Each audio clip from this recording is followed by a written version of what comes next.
रजीम बिस्मिल्लाहिर्रहमानिर्रहीम। वो ना झुकने वाला ना बिकने वाला, वही मेरा लीडर, वही अवामी लीडर। दोस्तों, आज के प्रोग्राम में मैं बात करूंगा पाकिस्तान तहरीक इंसाफ के हवाले से, और पाकिस्तान तहरीक इंसाफ के लीडर इमरान खान साहब के हवाले से बात करेंगे। तो जैसा कि मैंने कहा, वो न झुकने वाला न बिकने वाला, वो मुसीबत में अवाम के साथ खड़ा रहने वाला, ये है लीडर। सच्चा लीडर यही होता है। अगर आपने अभी तक मेरा चैनल सब्सक्राइब नहीं किया तो मेरे चैनल को सब्सक्राइब कर लें, ताकि हमारा आपका रिश्ता आने वाली वीडियोस में कायम रहे।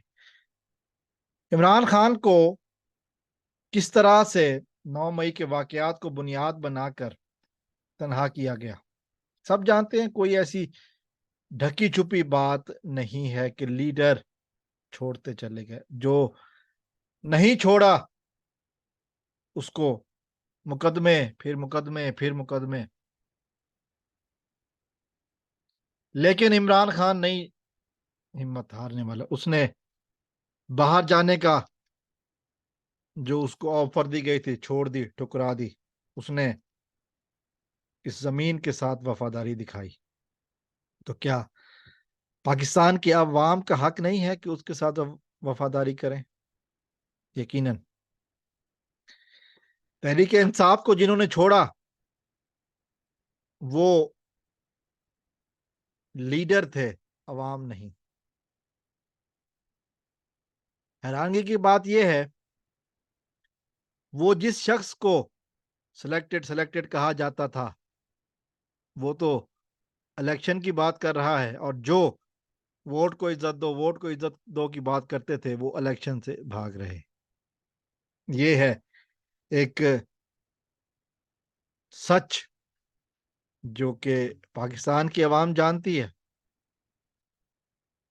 पाकिस्तान की आवाम पहचानती है कि असल हकीकत क्या है। दरख्त नहीं हूं जो काट कर ले जाओगे, मैं पहाड़ हूं, मिटाने में तुम्हारी नस्लें मिट जाएंगी। ये है हमारा आज का मौजू। ये है हमारे मुल्क की आज की हकीकत कि दरख्त नहीं हूं जो काट कर ले जाओगे, बीमार नहीं हूं जो बाहर चला जाऊं, सफारशी नहीं हूं जो बाहर चला जाऊं, चोर नहीं हूं जो बाहर चला जाऊं, लुटेरा नहीं हूं जो बाहर चला जाऊं। जाऊंगा, इसी इसी मिट्टी का फल था, इसी मिट्टी में दफन हो जाऊंगा। इसी मिट्टी ने का एक कर्ज है, कर्ज निभा निभा के जाऊंगा। जो बनाया है मुझे इस मिट्टी ने, इसी मिट्टी में दफन हो जाऊंगा। मैं बाहर नहीं जाऊंगा। मैं इमरान खान हूँ। मैं इमरान खान हूँ। अस्सलाम वालेकुम वरहमतुल्लाह। पाकिस्तान जिंदाबाद।